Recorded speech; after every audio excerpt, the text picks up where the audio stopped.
자, 그럼 오늘은 지난 시간에 했던 내용 문제를 통해서 먼저 점검을 하고요. 복습하고 그 다음에 진도 나가도록 하겠습니다. 자, 우리가 지난 시간에 곰팡이부터 변질과 보존법까지 다 했는데요. 자, 문제 볼게요. 자, 1번부터 갑니다. 전분당 화력, 단백질 분해력이 강해서 약주, 탕주, 된장, 간장 이런 제조에 사용되는 곰팡이가 있었죠. 그게 아스페르길루스였어요. 답은 2번이죠. 그래서 1번의 답 2번. 그 다음 2번 식품의 미생물 중 효모는 그랬습니다. 우리 기본이 그거였죠. 곰팡이, 효모, 그리고 그 다음에 세균 요거 분류하는 게 기본이지만 여러분 시험에 되게 잘 나오는 문제 중에 하나였어요. 그래서 기본적으로 그러면 이 중에서 효모 찾으란 문제거든요. 이 중에 효모에 해당이 된 거 딱 하나 있죠. 5번에 있는 사카로미세스. 답은 5번입니다. 그래서 여러분들이 효모의 이름은 사카로미세스 정도만 봐도도 충분할 것 같아요. 그래서 2번의 답 5번이었어요. 나머지 보기 보세요. 1번에 있는 푸사리움, 그 다음에 4번에 있는 뮤코, 요 같은 경우에는 곰팡이였고요. 2번에 있는 슈도모나스, 3번에 있는 프로테우스는 세균이었죠. 그래서 이렇게 세균, 곰팡이, 효모 구분하는 연습해 두시면 됩니다. 자, 그래서 2번의 답 5번, 그 다음에 3번. 다음에서 설명하는 미생물 속은 청색, 황색, 황록색, 녹색 등의 포자를 형성해요. 푸른 계통의 이런 포자를 만들죠. 그래서 우리가 일명 푸른곰팡이라고도 부르고요. 항생물질, 치즈 제조에도 사용이 되고 황변미 독소를 생성하는 균주가 포함되어 있는 거 페니실리움이죠. 답은 1번입니다. 그래서 3번의 답 1번이 돼요. 그 다음에 4번.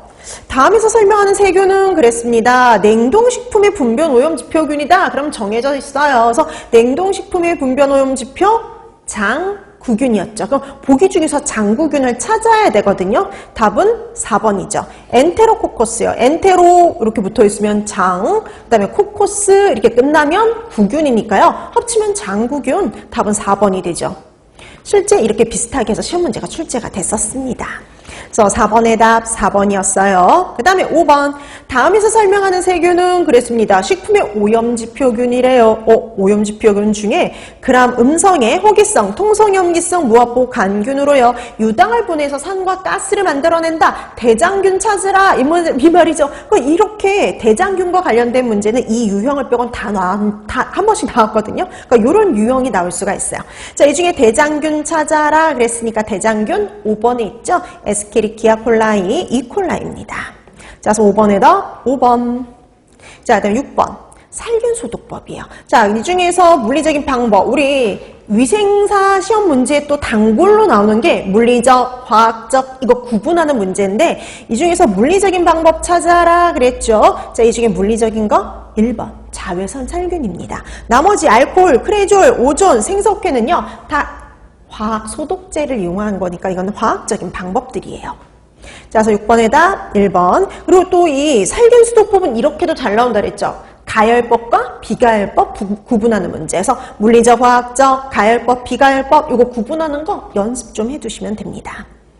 자, 그래서 6번의 답 1번이었고요. 그 다음에 7번. 다음에서 설명하는 방사성 동위원소는 그랬습니다. 자, 식품 조사 처리에 사용한대요. 그러니까 우리가 식품의 방사선 조사에 사용하는 애 찾아라. 이거 물어보는 거죠. 자, 우리 식품에 사용 가능한 방사선은 하나밖에 없어요.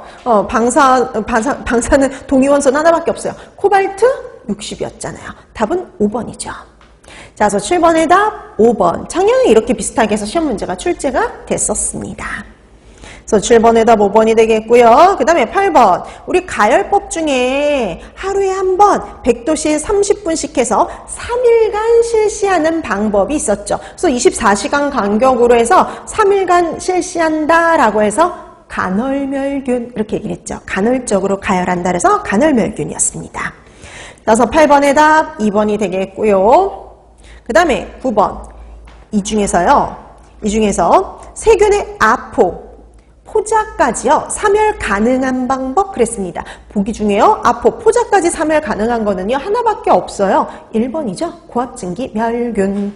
나머지는 다 불가능했었죠.